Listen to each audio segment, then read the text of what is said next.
You were beginning to look outward. He pulled up images. Ancient spacecraft. Prim Commander Park's private office was not what Hana expected. Instead of the cold military space she imagined, she found a room filled with strange objects. Ancient artifacts lined the shelves.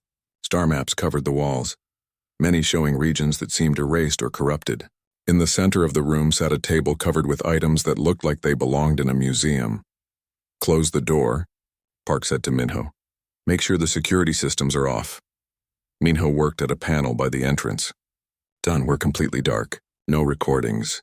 No surveillance." Park gestured for them to sit. "What I'm about to show you could end my career.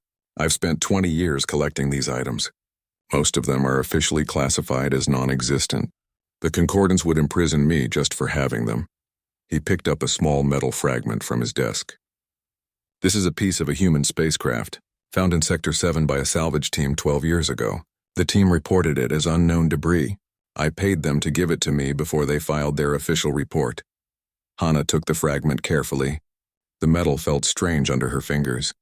Old but somehow familiar. She could see markings on one edge. Letters. Human letters that spelled part of a word.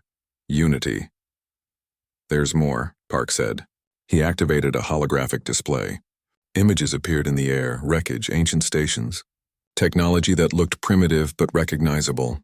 Over the past 2 decades, there have been 17 separate incidents of unexplained objects found in the Forbidden Zones.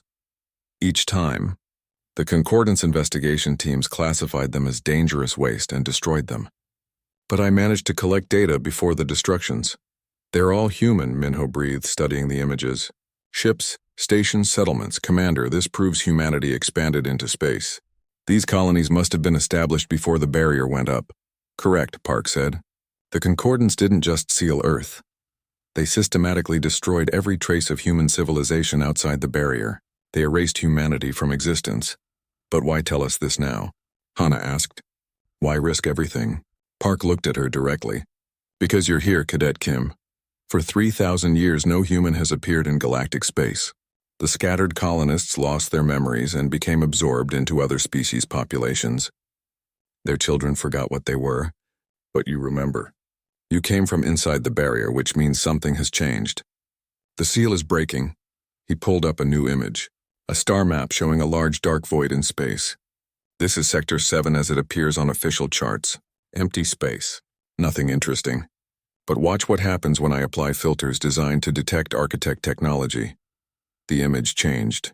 The void lit up with brilliant energy patterns. A massive barrier like a dome of light surrounded a region of space containing hundreds of stars. "That's where Earth is," Minho said with certainty. "The barrier is still active." "Yes, but it's degrading," Park said. "I've been monitoring it for 5 years. The energy patterns are becoming unstable. The barrier was never meant to last forever. The architects planned to dissolve it eventually, but they vanished before they could. Now it's failing on its own." "How long before it fails completely?" Hana asked. "Unknown. Could be years. Could be months." Park met her eyes. "Or it could have already started failing, which is how your transport escaped through it." The implications crashed over Hana like a wave. "If the barrier fails, Earth will be exposed to the galaxy again. After 3,000 years of isolation."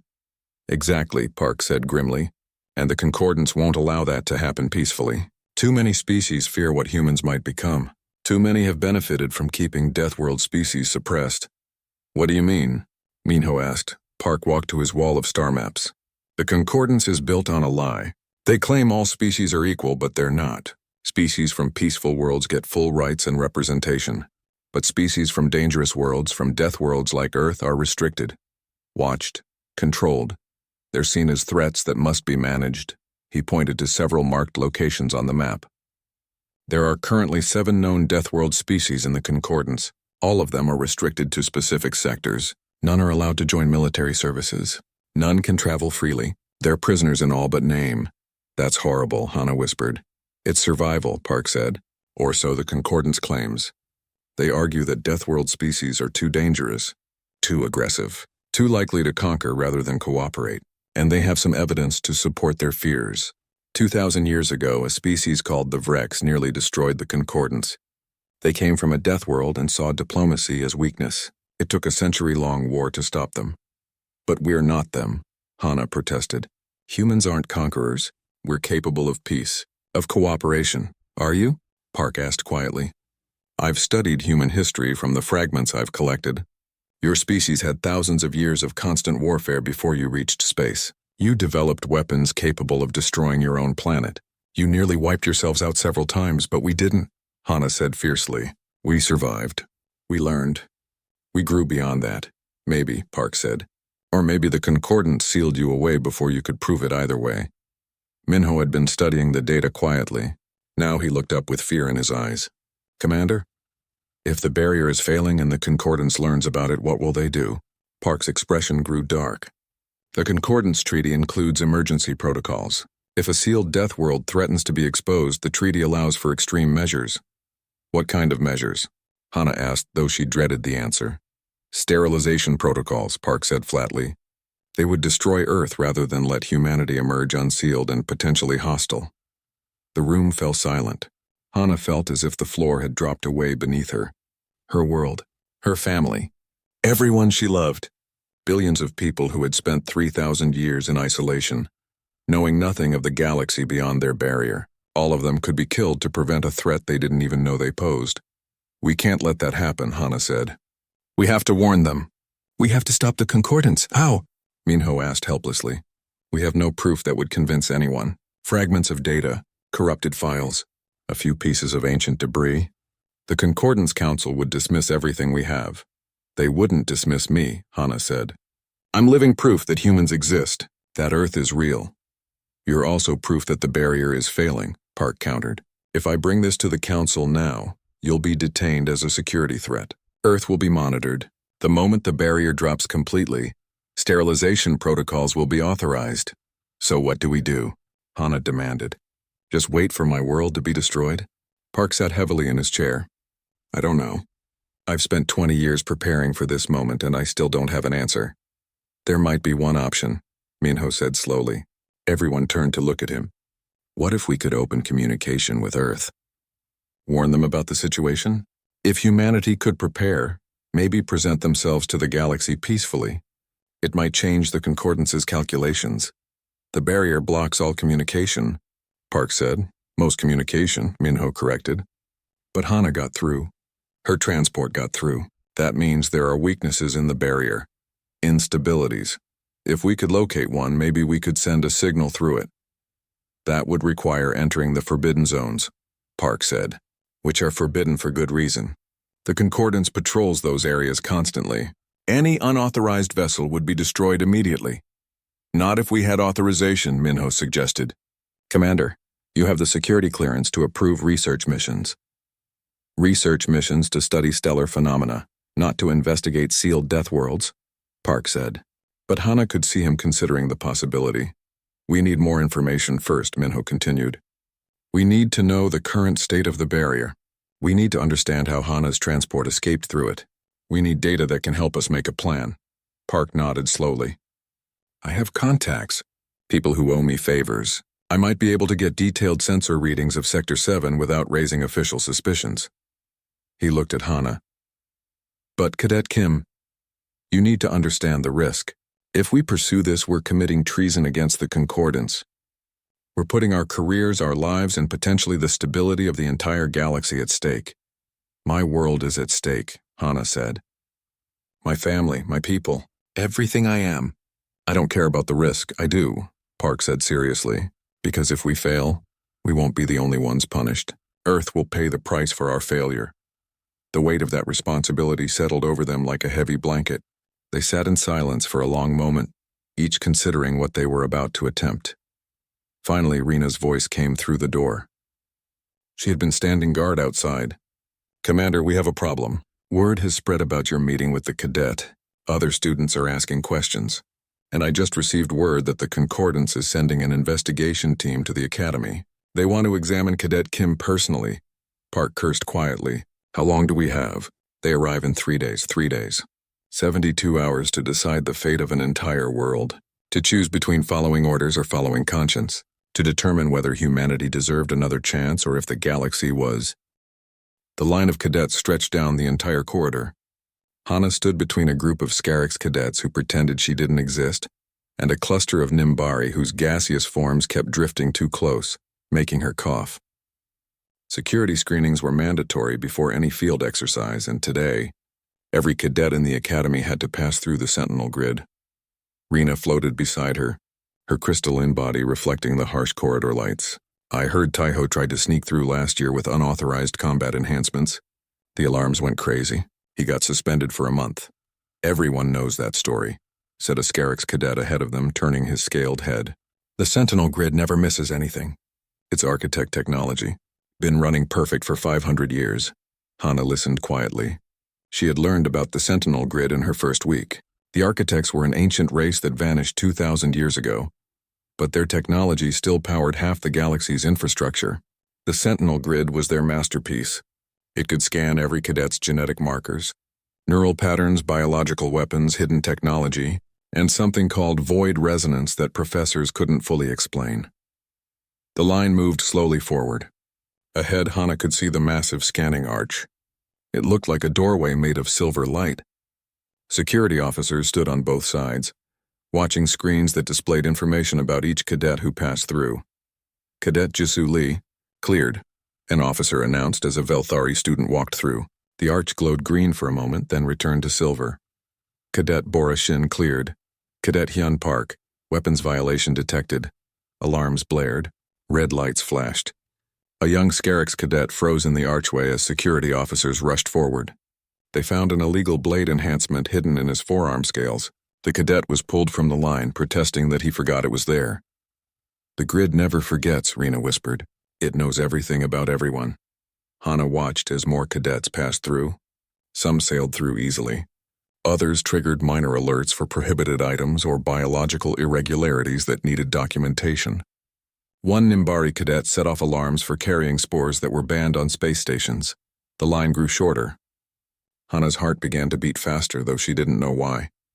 She had nothing to hide. No weapons, no contraband. She was probably the most harmless cadet in the entire academy. Next group, step forward, an officer called. Hana, Rena, and 3 other cadets moved to the waiting area. Through the transparent walls, she could see the security control room. Dozens of officers watched multiple screens, monitoring every detail of the scanning process. She spotted Commander Do-hyun Park standing among them, his arms crossed, his expression stern. Commander Park ran the entire security division. He was human-looking, Hana had thought when she first saw him.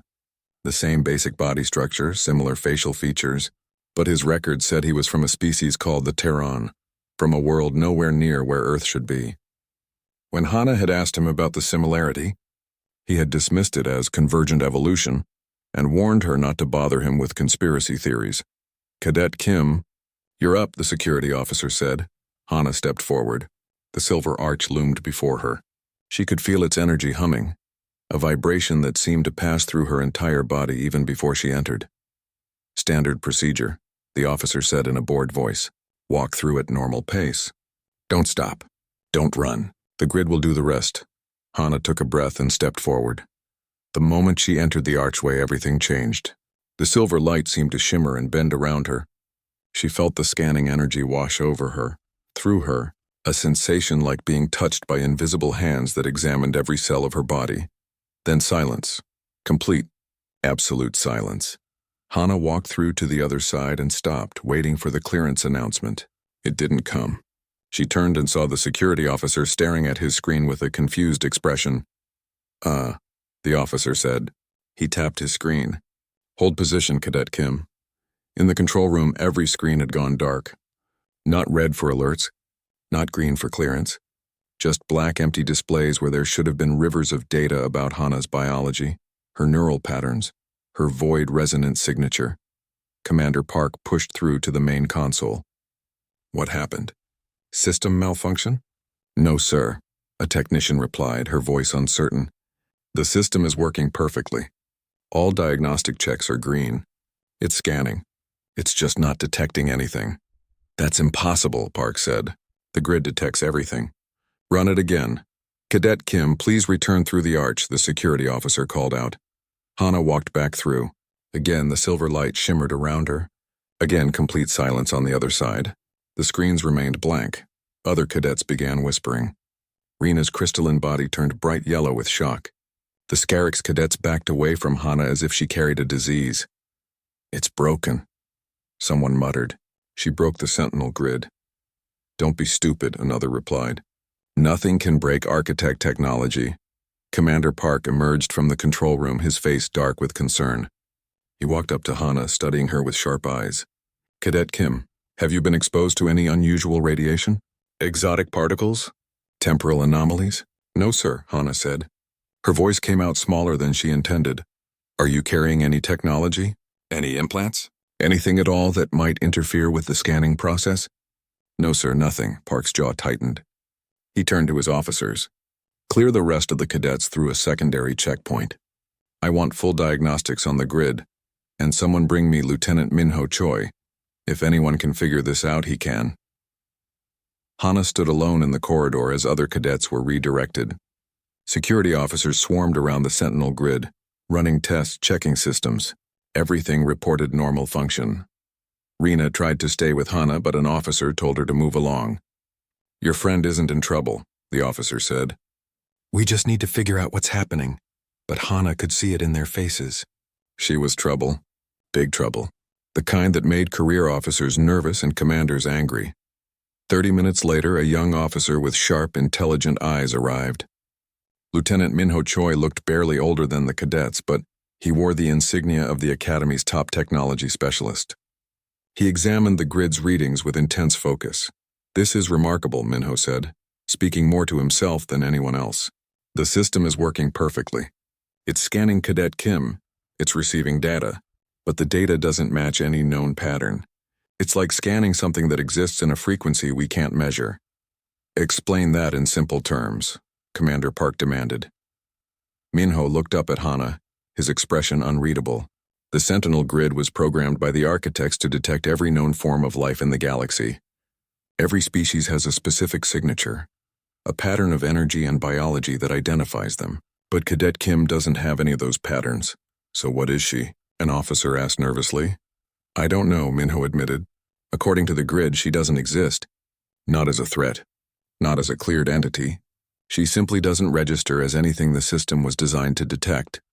Commander Park stared at Hana for a long moment. She saw something flicker in his eyes. Recognition, fear? She couldn't tell.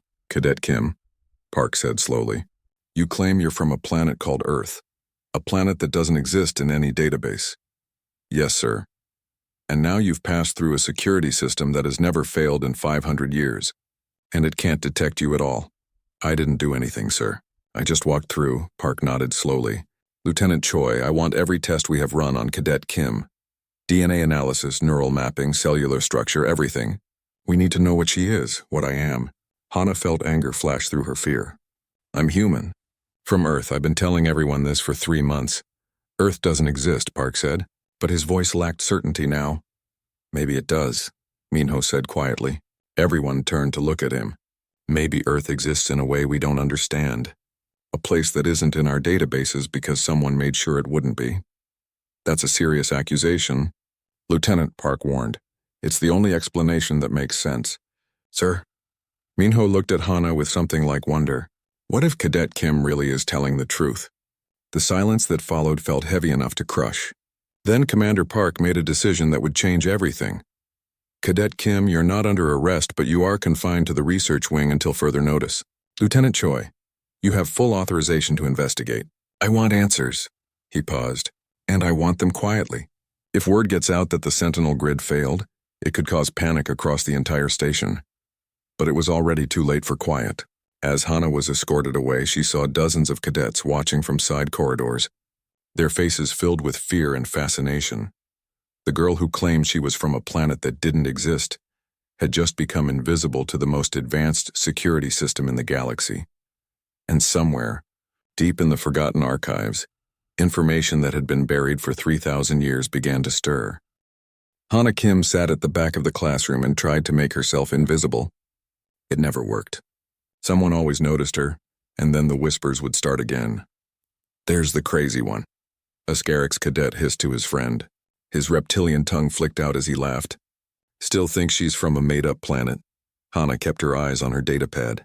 She had learned that responding only made things worse. 3 months at the Galactic Naval Academy, and every single day felt like this. The mockery, the stares, the way instructors looked at her with pity or annoyance. Professor Velkath entered the room, his 6 legs clicking against the metal floor. The tall insectoid professor was brilliant, everyone said. He had written 12 books on xenobiology and discovered 4 new species. Today's class was about extinct civilizations, and Hana felt her stomach tighten. She knew what was coming. Class, today we discuss the dangers of false historical memories, Professor Velkath announced. His compound eyes swept across the room. Some isolated colonies develop elaborate myths about their origins. They create entire fake worlds complete with imaginary histories. A Velthari student raised her crystalline hand. Is that what happened to Cadet Kim, Professor? Hana felt dozens of eyes turn toward her. Her face grew hot. An excellent example, Yuna, the professor said. Cadet Kim believes she comes from a planet called Earth. She describes it in great detail. Blue oceans, green lands, a yellow sun, 1 large moon. She even claims there were billions of her species living there. But Earth isn't in any database, another student called out. Correct, because it never existed. Professor Velkath moved to the holographic display. The Galactic Archive contains information on every known world. Over 100 million planets have been catalogued. Earth is not among them. Every species' homeworld is recorded. Yet Cadet Kim's supposed species, humans, appears nowhere in our records. Maybe the records are wrong, Hana said quietly. She couldn't help herself. The classroom erupted in laughter. A gaseous Nimbari student's cloud form rippled with amusement. Next she'll tell us about unicorns and dragons. Enough, Professor Velkath said, though his tone was not unkind. Cadet Kim, I understand this is difficult. Your colony world clearly suffered some catastrophic event that damaged your historical records. Your people created a myth to explain their origins. This is common in psychology. It's not a myth, Hana said, her voice stronger now. I remember everything, Seoul, the cities. The oceans, my family.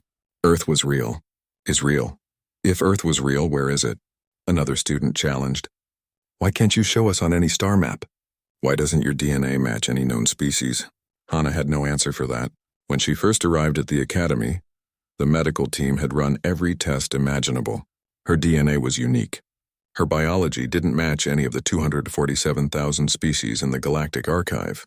The doctor said she must be from an undiscovered colony world, perhaps one that had been isolated for thousands of years.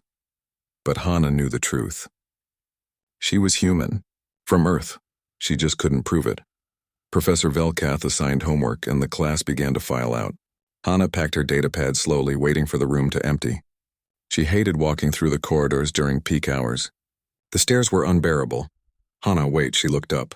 Rena, her roommate, stood by the door. The Velthari girl's crystalline body glowed softly blue, a sign of concern in her species. You don't have to wait for me, Hana said. I know it's embarrassing to be seen with me. Don't be silly. Rena's voice chimed like bells. You're my friend. They walked together through the massive station. Kronos 7 was one of the largest training facilities in the galaxy. Thousands of cadets from hundreds of species trained here, preparing for careers in the Galactic Navy, Diplomatic Corps, or Exploration Services. Hana had no memory of how she arrived here. She woke up in the medical bay 3 months ago with no identification, no records, and no explanation. An unmarked transport had brought her unconscious. The ship's logs were corrupted. No one knew where it came from.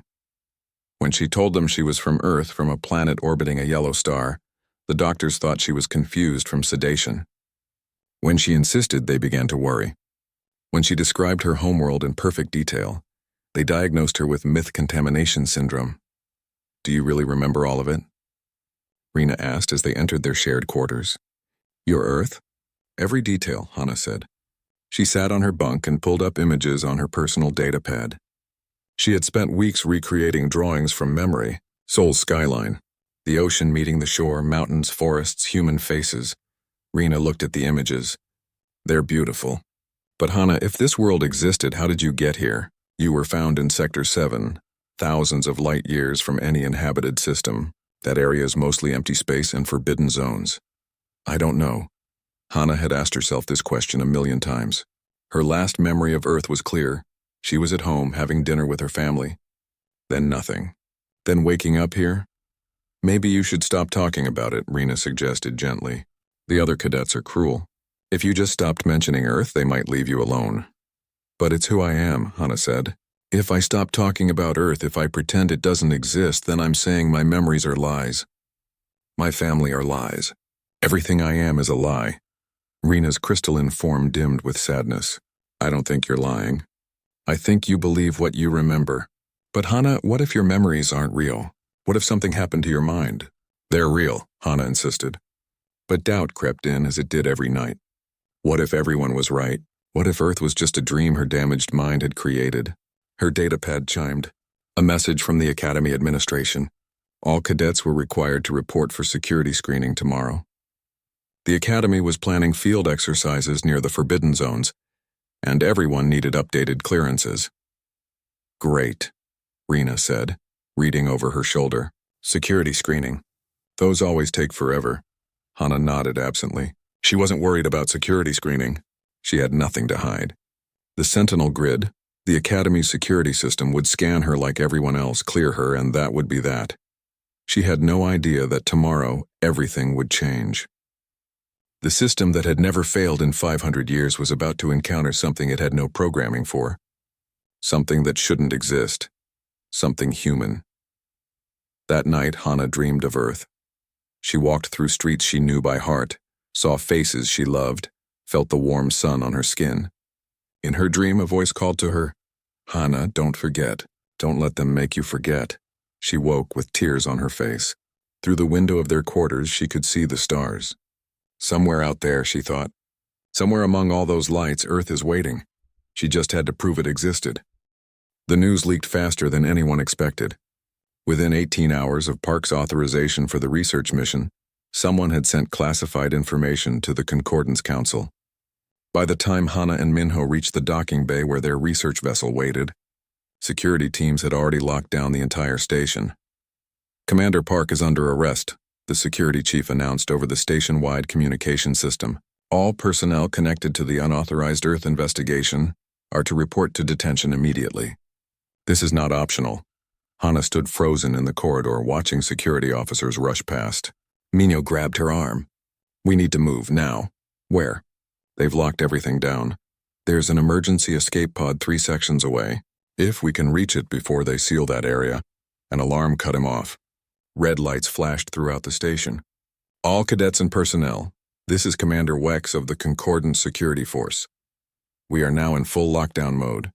Any individual attempting to leave the station will be considered hostile and dealt with accordingly. They were trapped. Within hours, Hana found herself in a detention cell alongside Minho and Commander Park. Through the transparent walls, she could see dozens of other cells holding cadets and officers who had supported her or simply spoken about Earth publicly. Even Rena was there, 2 cells down, her crystalline form dim with fear. On the second day of detention, they were brought before an emergency tribunal. The hearing room was massive, designed to hold representatives from hundreds of species. Today it was filled to capacity. Word had spread across the galaxy. The human had been found. Earth might be real. The sealed death world might be opening. 3 judges presided over the tribunal. In the center sat Ambassador Torin of the Viridian Collective, his blue-scaled face expressionless. To his right sat Chancellor Nivex, a Velthari whose crystalline body glowed with harsh red light.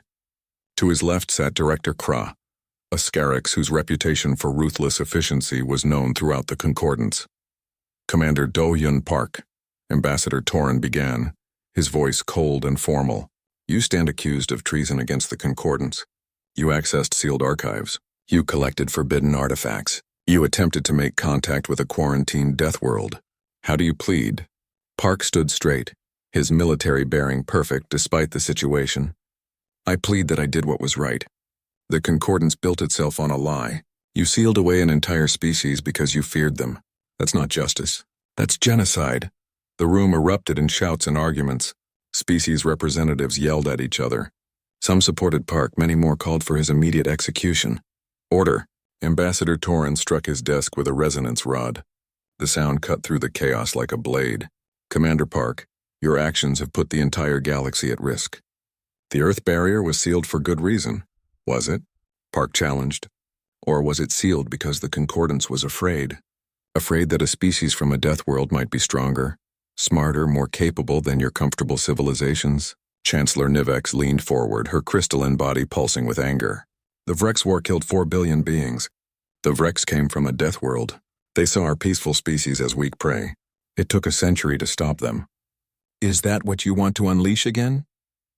Humans are not the Vrex, Park said. They're a unique species with their own history. You can't judge them for crimes they never committed. We can judge them by their potential, Director Kra hissed. We have examined the historical fragments. Humans were violent, aggressive.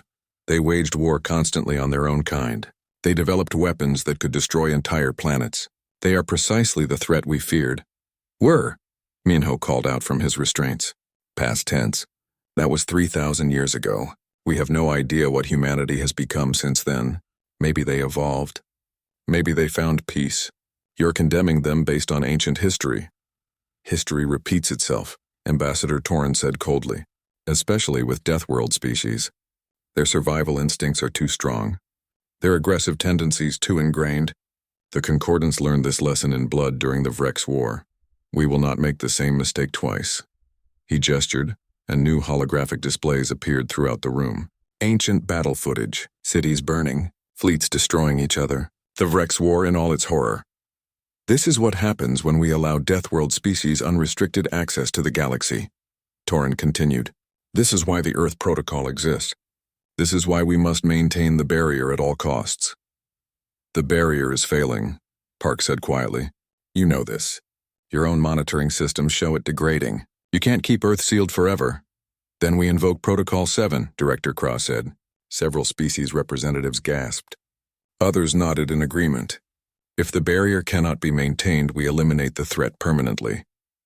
You mean genocide? Hana said, finally speaking.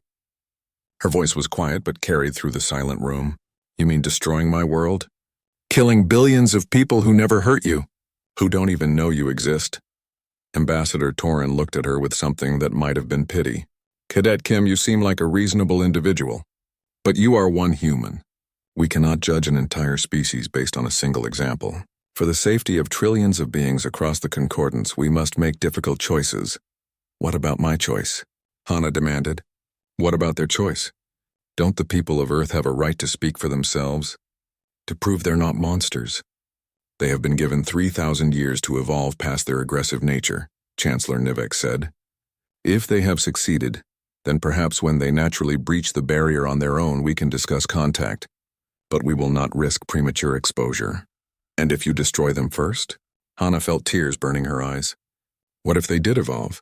What if they became everything you hoped they would be? And you kill them before you can see it? The room fell silent. Several representatives looked uncomfortable, but the majority seemed unmoved. Then, unexpectedly, a voice spoke from the back of the chamber. Perhaps we should consider what the human represents. Everyone turned. A small figure in the robes of the Talisar delegation stood. The Talisar were a struggling species, their worlds plagued by pirates and environmental disasters. They had little political power in the Concordance. My name is Representative Suho Kang, the figure said, removing his hood. Hana's breath caught. He looked human, almost exactly human. I am from a colony world in the outer territories. My people have lived there for as long as our records show, but recently I took a genetic test, out of curiosity, to understand our origins. He walked forward, projecting his own genetic data into the holographic displays. I am 97% human. My ancestors were among the scattered colonies that had their memories erased 3,000 years ago. We forgot what we were. We integrated into the Talisar society, but we never stopped being human. The tribunal erupted again. Accusations flew. Demands for Suho's immediate detention. But he continued speaking, raising his voice above the chaos. There are probably thousands like me scattered across the Concordance, descendants of those scattered colonies. We've been here all along, living among you, working beside you, proving every day that humans can integrate peacefully. We're not monsters. We're not conquerors. We're just people trying to survive like everyone else. A Nimbari representative floated forward. If what you say is true, it changes nothing. You are diluted. 3,000 years of integration with other species. The humans on Earth are pure, undiluted. still possessing all their Death World adaptations. All their survival capabilities, Suho corrected. Yes, we're adapted for survival. But survival doesn't mean conquest. It means persistence, resilience, innovation. The Concordance faces threats. The Void Swarms in Sector 9. The Dying Stars in the Calvin region. The pirate clans that prey on weak worlds. Maybe you need a species that evolved to handle threats. Or maybe we need to eliminate threats before they emerge, Director Cross said coldly. But now other voices joined in. Representatives from species that had suffered, that struggled, that knew what it meant to fight for survival. They stood one by one, speaking in support of giving Earth a chance. Tejo suddenly stood up from the cadet section, drawing everyone's attention. I mocked Cadet Kim for months. I called her crazy. I laughed at her claims about Earth. I was wrong. He looked directly at Hana. I've trained with her. I've watched her adapt to combat scenarios faster than anyone in our class. But I've also seen her help other cadets. Comfort them. Protect them. Put others before herself. If that's what humans are, then maybe we need them. More cadets stood. Then instructors. Then officers. Even some species representatives began to shift their positions. Ambassador Torin raised his hands for silence. This tribunal will reconvene in 3 hours. We must deliberate on these new revelations. He looked at Hana with an unreadable expression. Cadet Kim, you have given us much to consider. During the break, Hana sat with Rena in the detention area. Her friend's crystalline form had returned to its normal blue, a sign of hope. Do you think they'll listen? Rena asked quietly. I don't know, Hana admitted. Some of them seemed moved. But others, like Director Kra, they're determined to see us as threats. Representative Suho's revelation was remarkable, Rena said. The research wing of Chrono 7 was nothing like the rest of the academy. While other sections bustled with cadets and activity, this area felt cold and empty. Hana sat in a white room with one-way glass walls, knowing people watched her from the other side. She had been here for 3 days.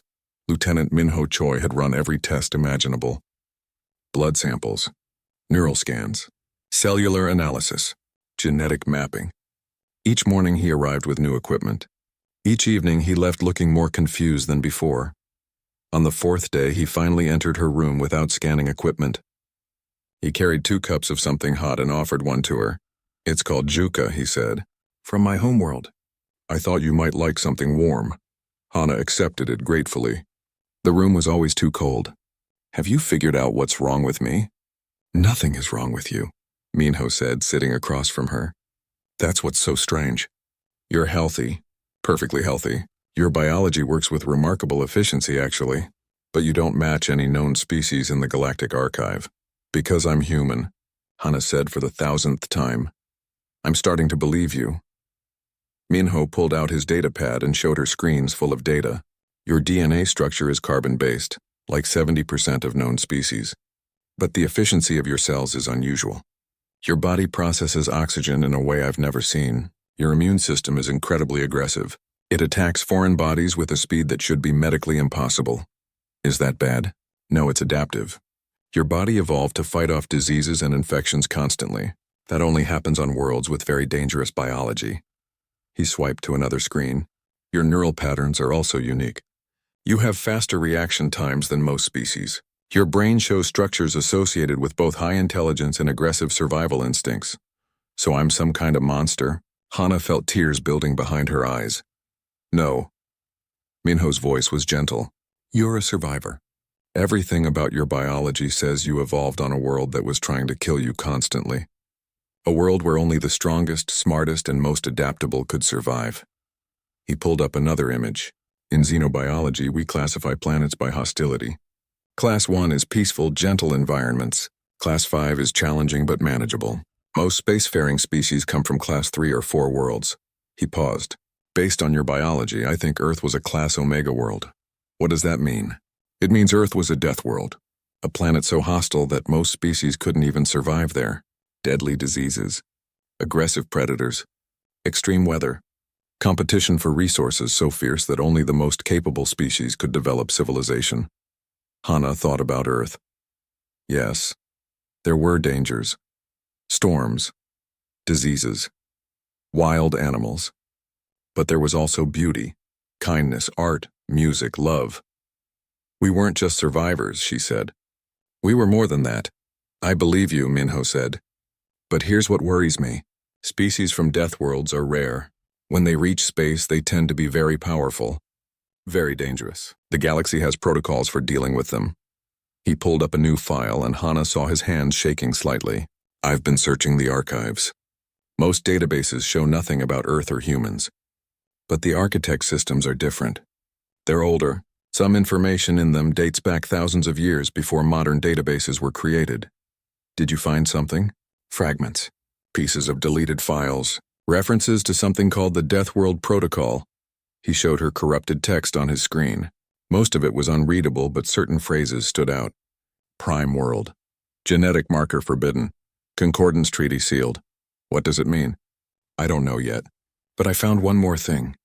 Minho pulled up a hologram. A planet appeared, floating in the air between them. Blue oceans. Green and brown continents. White clouds. A single large moon orbited nearby. Hana gasped. That's Earth, that's home. This image was buried in an architect archive, flagged as deleted but never fully removed. The file is 3,000 years old. Minho's voice was barely a whisper. Hana, I think Earth was real. I think it was deliberately erased from all modern records. Someone made the galaxy forget your world existed. Why would anyone do that? I don't know. But I intend to find out. The door opened suddenly. Commander Park entered, his face dark with anger. Lieutenant, I need to speak with you, now. Minho stood, gathering his equipment. He gave Hana a look that seemed to say, trust me, then followed Park into the corridor. Through the transparent walls, Hana could see them arguing, though she couldn't hear the words. Minutes passed. An hour. Hana began to worry they had arrested Minho for his research. But then the door opened again and both men entered. Park's expression had changed from anger to something else. Concern, maybe. Or fear. Cadet Kim, Park said formally. Lieutenant Choi has shared his findings with me. I've also conducted my own research into the archives. He paused, seeming to struggle with his next words. I owe you an apology. I dismissed your claims about Earth. I called you delusional. I was wrong. Hana stared at him in shock. You believe me? I don't know what I believe yet. But I've found evidence that something was hidden from the galaxy's records 3,000 years ago. Multiple references to a primary classification Omega world in the architect databases. All flagged as sealed under Concordance Treaty. What's the Concordance Treaty? Hana asked. The galactic agreement that formed the current alliance of species, Minho explained. It was signed 3,000 years ago by the major civilizations. It established laws, trade agreements, and mutual protection protocols. Apparently, it also established protocols for hiding certain information, Park added. Information about death worlds, about species deemed too dangerous for general contact. I'm not dangerous, Hana protested. Individually, perhaps not, Park said. But think about it, Cadet Kim. You're invisible to architect technology. The most advanced security systems in the galaxy can't detect you. Your biology is optimized for survival in ways that most species can't match. If there were millions of humans, billions, all with these capabilities, we'd change the balance of power in the galaxy, Minho finished quietly. Hana felt cold despite the warm drink. So what? They erased Earth to protect themselves from us? Or to protect you from the galaxy, Park said. 3,000 years ago, humans might have been at a primitive stage of development. Perhaps the Concordance decided to hide your world until you were ready for contact. But something went wrong. The records were lost. You were forgotten. Except I'm here, Hana said. I came from somewhere. That transport ship that brought me, it came from somewhere. From Sector 7, Park confirmed. An area of space that's mostly forbidden zones. Regions sealed off due to ancient catastrophes. No one goes there. No one questions why. He looked directly at Hana. What if Earth is still there, hidden behind one of those barriers? The possibility hit Hana like a physical blow. Earth. Still existing. Her family, her home. Everything she remembered, not lost but hidden. Waiting. We need to investigate this further, Minho said, but quietly. If the Concordance really did seal Earth away deliberately, they had reasons. Powerful reasons. If we start asking too many questions, we might attract the wrong kind of attention. Agreed, Park said. For now, this information stays between the three of us. Lieutenant Choi will continue his research. I'll use my security clearance to dig deeper into the sealed archives. And Cadet Kim, you'll remain in observation here where you're safe. Safe from what? Hana demanded. Park and Minho exchanged glances. We don't know yet, Park admitted. But someone went to great lengths to hide Earth. They might not appreciate us trying to uncover it. Over the next week, the investigation deepened. Minho worked late into each night, pulling fragments of data from obscure archives. He found references to humans scattered through ancient texts. Always the same pattern. Mentions of a species from a primary death world. Descriptions of remarkable adaptability. Then nothing. As if someone had gone through the historical records and erased every substantial mention of humanity. Meanwhile, word of Hana's Sentinel Grid incident spread through the academy, despite Park's attempts at secrecy. Cadets whispered about her in corridors. Some looked at her with fear, others with fascination, a few with anger. Teho, the cadet who had mocked her most cruelly, confronted her one day when guards brought her to the medical wing for more tests. You're some kind of weapon, aren't you? A biological weapon designed to infiltrate stations. That's why the grid can't detect you. I'm not a weapon, Hana said tiredly. I'm just a person who wants to go home. To a planet that doesn't exist, it exists. Hana met his eyes. And I'm going to prove it. Taiho walked away, but Hana saw doubt in his expression. Good. Let them doubt. Let them wonder. Because she was done apologizing for telling the truth. On the 10th day of her confinement, Minho arrived with news. His hands shook as he pulled up a file on his datapad. I found it, he said, buried in the deepest levels of the Architect archive. A sealed file that should have been deleted but survived. Hana, I know what happened to Earth. Tell me. 3,000 years ago, the Concordance encountered humanity. You were in your early space age, just reaching your own moon. They studied you from a distance and became frightened. Humans were advancing too quickly, too aggressively. Your planet was a death world, but you had conquered it.